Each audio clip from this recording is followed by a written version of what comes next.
నమస్కారం. నా పేరు doctor Santosh Sriram, neurologist, Apollo hospitals, Hyderguda. ఈరోజు మనము బ్రెయిన్ స్ట్రోక్ గురించి కొన్ని విషయాలు మాట్లాడుకుందాం. మన మెదడుకి గుండె నుంచి రక్తనాళాల ద్వారా రక్త సరఫరా అవుతుంది. ఈ రక్తనాళాలు బ్లాక్ అయినా లేకపోతే చిట్లి మెదడులో రక్తస్రావం అయినా దాన్ని మనము స్ట్రోక్ అని అంటామండి. అది సో రక్తనాళాలు బ్లాక్ అయిపోతే దాన్ని ఇస్చెమిక్ స్ట్రోక్ అంటాము. దాంట్లో బ్లాక్ అయిన ఏరియా ఎక్కడికైతే రక్తము వెళ్ళదో ఆ భాగం మెదడుది మెల్లగా చనిపోవడం జరుగుతుందండి. సో ఈ స్ట్రోక్ అనేది రకరకాల విధంగా మనకి ప్రజెంట్ అవ్వచ్చు. సాధారణంగా మనము స్ట్రోక్ అనుకుంటే పక్షవాతం అంటే కాళ్ళు చేయి పడిపోవడము అనే అనుకుంటాము. కానీ మెదడులో ఏ ఏరియాలో రక్త ప్రసారం జరగట్లేదో దాన్ని బట్టి ఈ స్ట్రోక్ యొక్క లక్షణాలు ఉంటాయి.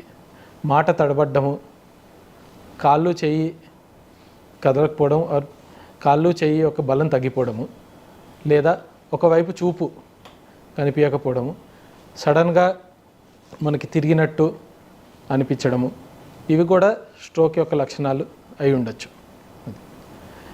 ఈ స్ట్రోక్ అనేది ఎందువల్ల వస్తుంది? స్ట్రోక్ రావడానికి రిస్క్ ఫ్యాక్టర్స్ అంటామండి. అంటే కొన్ని లక్షణాలు ఉంటే స్ట్రోక్ వస్తాయి. దాంట్లో కొన్ని రిస్క్ ఫ్యాక్టర్లు వాటిని మనం మార్చలేము.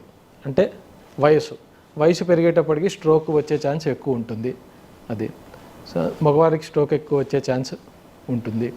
సో ఇవి మనం అదే కొన్ని రిస్క్ ఫ్యాక్టర్స్ మనం మార్చగలుగుతాం. మాడిఫైబుల్ రిస్క్ ఫ్యాక్టర్స్ అంటాం. అవి ఏంటి అంటే, ఒకటి ఏదన్నా అడిక్షన్, స్మోకింగ్ కానీ ఆల్కహాల్ కానీ అడిక్షన్ ఉండడము. రెండోది మనకి ఓవర్ వెయిట్, ఒబెసిటీ ఉండడము. మూడోది ఒక సెడెంటరీ లైఫ్ స్టైల్, హైపర్ కొలెస్ట్రాలేమి అంటే రక్తంలో కొవ్వు శాతం ఎక్కువ ఉండడము. ఇలాంటి అన్ని వాటి వల్ల కూడా మనకి స్ట్రోక్ వచ్చే ఛాన్స్ ఉంటుంది. అదండి. ఈ స్ట్రోక్ వచ్చినప్పుడు ముఖ్యంగా మనం తెలుసుకోవాల్సింది ఏంటంటే, టైమ్ ఈజ్ బ్రెయిన్. అంటే ఎంత త్వరగా మనము ఆ స్ట్రోక్ని డయాగ్నోస్ చేసి ట్రీట్మెంట్ చేయగలుగుతామో అంత ఎక్కువ మెదడుని మనం కాపాడగలుగుతాము. దానివల్ల మన రికవరీ తొందరగా ఉంటుంది. దాని తర్వాత మనకి మనిషి మంచాన పడకుండానో మనం ఆపగలుగుతాము.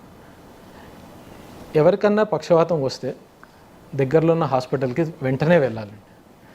వెళ్ళిన తర్వాత అక్కడ హాస్పిటల్ ప్రోటోకాల్ అనుసారంగా ఎంఆర్ఐ కానీ సిటీ స్కాన్ కానీ తీసి వాళ్ళకి రక్తనాళం బ్లాక్ ఉంది, అందువల్ల స్ట్రోక్ వచ్చింది అని నిర్ధారిస్తే వెంటనే ఇప్పుడు మనకి కొన్ని ఇంజెక్షన్లు అవైలబుల్ ఉన్నాయండి. ఆ ఇంజెక్షన్ సాధారణంగా మనము 4.5 గంటల లోపల రాగలిగితే హాస్పిటల్కి స్ట్రోక్ వచ్చిన అప్పుడు ఆ ఇంజెక్షన్ ఇస్తే ఆ మూసుకున్న రక్తనాళాన్ని తెరిచే ఛాన్స్ ఉంటుంది. అది దానివల్ల మనకి అయ్యే డ్యామేజ్ని మనము తగ్గించవచ్చు.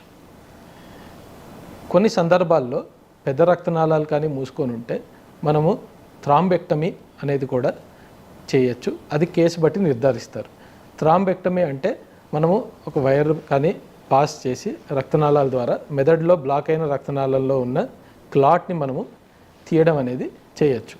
అది సో ఈ ప్రొసీజర్లన్నీ చేయాలి అంటే మనము ఎంత త్వరగా హాస్పిటల్కి చేరుకోగలిగితే అంత మంచిది.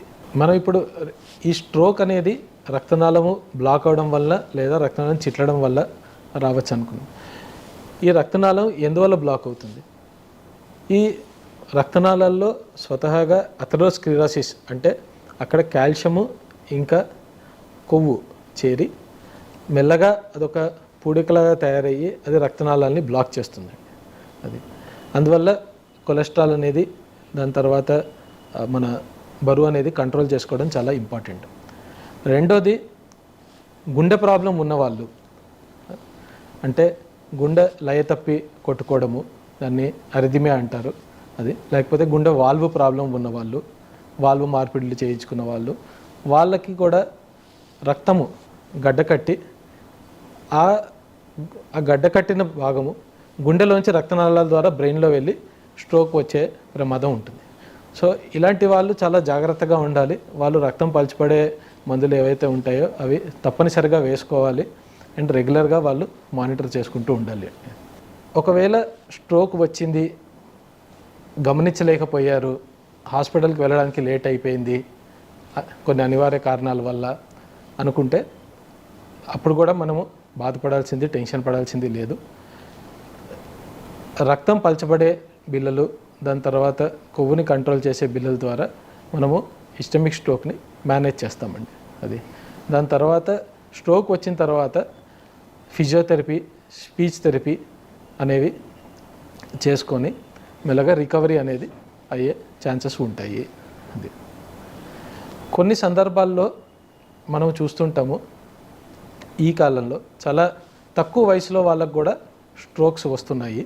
అది సో దానికి అనేకమైన కారణాలు ఉండొచ్చు.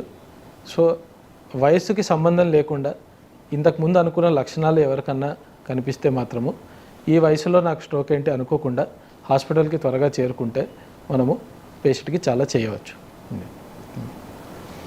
స్ట్రోక్ వచ్చిన వాళ్ళు ఒక హెల్తీ లైఫ్ స్టైల్ వాళ్ళు అలవాటు చేసుకొని వాళ్ళకి ఏమన్నా వ్యసనాలు ఉంటే అవి మానుకుంటే మరి యొక్క స్ట్రోక్ రాకుండా మనము ఆపచ్చు. దాంతో వాళ్ళ క్వాలిటీ ఆఫ్ లైఫ్ అనేది చాలా ఇంప్రూవ్ అవుతుంది. Thank you.